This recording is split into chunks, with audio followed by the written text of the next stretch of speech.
Assalamualaikum Ustaz. Waalaikumsalam warahmatullahi wabarakatuh. Saya adalah seorang penuntut ilmu, tapi saya sangat susah menghafal. Kuliah jurusan tafsir, latar belakang dari SMA. Pertanyaan? Baik, nggak bisa bahasa Arab. Saya ingin sekali paham dengan ilmu agama, saya sempat berpikir ragu dengan untuk melanjutkan kuliah, karena susah menghafal dan bahasa Arab. Mohon nasihat. Lihat sini. Fokus ya. Bapak Ibu sekalian, saya mau tanyakan kepada Anda semuanya. Muslim bukan? Kita beriman tidak? Yakin dengan Quran? Perhatikan ini ya. Quran sudah menyampaikan tidak ada manusia bodoh. Tidak ada manusia bodoh. Semuanya punya peluang untuk menjadi cerdas, bahkan jenius. Quran surah kedua Al-Baqarah ayat 31. Wa 'allama Adam al-asma'a kullaha. Allah sudah mengajarkan kepada Adam semua jenis pengetahuan. Lihat, Adam itu nabi, tapi Adam juga manusia. Adam manusia bukan? Adam nabi bukan? Nabi, karena Adam manusia, Adam nabi, diajarkan oleh Allah semua jenis pengetahuan. Nah, kita oleh Quran disebut Bani Adam. 7 kali disebutkan dalam Al-Quran di 7 ayat berbeda. Ya Bani Adam, ya Bani Adam, ya Bani Adam. Sama-sama anak cucu Adam.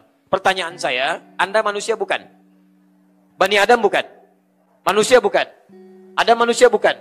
Berarti kita sama-sama manusia. Adam nabi bukan? Nabi. Anda nabi bukan? Barangkali ada yang nabi di sini, boleh angkat tangan? Tidak. Awas, hati-hati ya, tidak ada nabi setelah Nabi Muhammad. Hati-hati, tidak ada nabi baru. Di Jawa Barat hampir tiap bulan ada nabi baru. Mudah-mudahan di sini tidak. Lihat sini, lihat. Saya bikin persamaan. Adam. Di sini kita. Adam itu nabi, juga manusia. Kita manusia, bukan nabi, bukan nabi. Karena sama-sama manusia, masa potensi pengetahuan diberikan kepada kita. Tapi karena kita bukan nabi dan Adam nabi, pada Nabi Adam diajarkan semua pengetahuan itu. Karena sunnah para nabi menerima pengajaran dari Allah, langsung semuanya diajarkan. Semua para nabi. Cuma kita yang bukan nabi, hanya potensi yang diberikan. Di manusia itu punya potensi cerdas, gak ada yang bodoh. Semua cerdas. Di Anda mau jadi apapun bisa, Pak. Dan ini saya kasih bocoran pada Anda. Yang menyampaikan penelitian ini ternyata bukan orang Islam. Non-Muslim ilmuwan kumpul sebagian ada di Swiss. Menyampaikan bahwa ternyata otak manusia itu 90% cerdas. 90%. 5%-nya genius. 5%. Genius di atas rata-rata. Jadi kalau ada yang genius, jangan dulu bangga, cuma 5%. 5%-nya lagi error. Lambat, macam-macam dan sebagainya. Kalau Anda merasa lambat, jangan dulu pesimis, karena itu cuma 5%. Anda punya 2 peluang yang lain. Kalau ingin jadi jenius 5% yang lain, atau minimal 90% ambil cerdas. Pilihan Anda cuma 2. Jadi orang cerdas, atau jadi orang jenius. Sudah selesai. Jadi kecerdasan itu anugerah, bodoh itu pilihan. Tinggal Anda mau ngambil, apakah Anda memanfaatkan anugerah, atau keluar dari anugerah itu, selesai. Silahkan kontrol, cek, kenal Albert Einstein? Sudah semakin siang rupanya. Baik, Masya Allah. Albert Einstein itu masuk sekolah, disebut oleh gurunya, saya tidak punya kosakata yang seperti itulah, karena ini di masjid. Jauh dari kecerdasan, jauh sekali. Dicaci maki oleh gurunya. Tahu apa yang terjadi? Dia keluar dari sekolahnya. Begitu keluar dari sekolah menemukan buku orang Islam. Lihat, belajar dengan gurunya, non-muslim, dia tidak bisa berkembang. Baca buku orang Islam, Avicenna, tiba-tiba jadi hebat beliau. Dibaca bukunya, berkembang, meningkat kecerdasannya. Avicenna punya banyak kitab, ada Asy-Syifa, ada Al-Qanun fit Thib, ada Al-Basair, dibaca. Berkembang kecerdasan meningkat di situ. Anda tahu tidak? Dari yang 5% itu yang error, tiba-tiba mencapai 5% yang lainnya. Genius. Ini cuma contoh, orang Islam lebih banyak daripada itu. Al-Ghazali, Al-Kindi, Al-Farabi, Al-Khawarizmi, Al-Battani, banyak. Imam Al-Ghazali itu ketika belajar, terlambat Pak. Susah nangkapnya. Susah. Dengan adiknya itu. Abu Hamid Al-Ghazali belajar dengan adiknya. Karena ayahnya meninggal, ibunya meninggal. Dititipkan di tempat yatim piatu. Ketika belajar, apa orientasinya Imam Al-Ghazali ketika belajar? Yang penting bisa makan aja dulu. Ketika yang penting bisa makan, ketika belajar, ilmu tidak berkembang lambat. Maka apa yang dikerjakan oleh beliau? beliau mengerjakan satu amalan yang tiba-tiba dengan amalan itu terbuka kecerdasannya.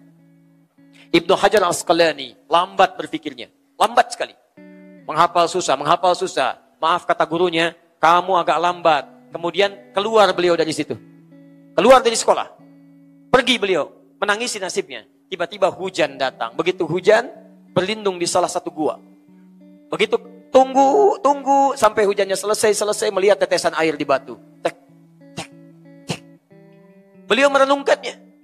Kata beliau, alimtul an, balik lagi ke sekolahnya. Kata beliau, terjadi begini, alimtul an. Kata gurunya, kamu benar. Kamu harus seperti air. Diamalkan amalan seperti air menetesi batu. Jadi terbuka kecerdasan. Yang tadinya sulit menghafal seketika bisa menghafal Sahih Al-Bukhari dalam hitungan hari. Setelah itu apa yang terjadi? Allahu Akbar. Menulis syarahnya. Fathul Bari Syarih Sahih Al-Bukhari. 18 jilid. Menulis Bulughul Maram. Macam-macam dituliskan oleh beliau. Terbuka kecerdasan. Apa amalannya? Tiada yang lain kecuali takwa. Takwa dan sabar dalam menjalaninya. Apa itu takwa? Takwa itu tingkatkan ibadah kepada Allah dan jauhi maksiat. Apa dalilnya? Quran surah kedua Al-Baqarah ayat 282. Posisi paling kiri sebelah bawah. Wattaqullah wa yu'allimukumullah. Tingkatkan takwamu kepada Allah, maka Allah akan ajarkan Anda pengetahuan. Mungkin Anda bukan karena kurang pintar, tapi mungkin kurang meningkat ketakwaan Anda di hadapan Allah. Maka mulai hari ini, ayo tingkatkan takwa. Bagaimana cara meningkatkan takwa? Pertama ibadah tadi. Takwa disebutkan 115 kali dalam Al-Quran. Kalimat pertama yang disebutkan Al-Baqarah ayat 2-3. Dzalikal kitabu la hudan lil. Siapa muttaqin ini? Ayat 3. Lihat. Alladzina yu'minuna bil ghaib wa yuqimunas shalah. Salat, tingkatkan salat. Tingkat itu meningkat dari yang biasa. Yang biasa salat fardu. Jadi kalau orang lain salat fardu, Anda tambah dengan salat sunnah. Orang lain baca Quran 5 ayat, Anda 50 ayat. Tingkatkan. Nanti akan terjadi perubahan. Dan jauhi maksiat. Imam Syafi'i pernah datang kepada gurunya Imam Waqi. Syakautu waqi'an an su'i hifdhi fanasahani an atrukal ma'asi faqala li al-ilmu nurun wa nurullahi la yunzal lil 'asi. Saya pernah mengadukan diriku kepada Imam Waqi tentang buruknya hafalanku. Buruknya Imam Syafi'i barangkali beda titik dengan koma. Faqala li, maka gurunya berkata pada beliau, al-ilmu nurun wa nurullahi la yunzal lil 'asi. Ilmu itu cahaya dan cahaya Allah tidak akan diturunkan pada pelaku maksiat. Jauhi maksiat. Mata jangan maksiat, lihat yang baik-baik. Telinga jangan maksiat, dengarkan yang baik-baik. Lisan jangan maksiat, bicara yang baik-baik sampai ke ujung kaki. Karena itulah di Quran banyak ayat dari ujung kepala sampai ujung kaki. Ayo hindari maksiat. Kalau itu sudah dihindari, kecerdasan terbuka.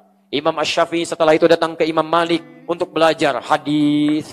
Kalau kita taklimnya hari Rabu, datang hari Selasa. Tidak diketuk pintunya tapi menunggu di depan gurunya. Besoknya hari Rabu, kata gurunya, lihat, iftahil bab. Allahumma sayyiban nafi'a. Allahumma sayyiban nafi'a. Itu doa turun hujan, mudah-mudahan berkah insyaallah. Baik, saya mau berakhir. Kata gurunya, iftahil bab. Buka pintu, di luar sudah ada yang nunggu. Padahal belum pernah lihat Imam Syafi'i sebelumnya. Begitu dibuka oleh asistennya, datang Imam Syafi'i. Kata Imam Malik, madza turid? Ingin apa? Kata Imam Syafi'i, uridul hadis. Saya ingin belajar hadis. Kata Imam Malik, madza indak? Kamu sudah punya apa bekalnya? Kata Imam Syafi'i, hafidhul muwatta. Saya sudah hafal kitab Al-Muwatta. Al-Muwatta itu tebalnya setebal ini, dihafalkan dalam semalam. Jelas?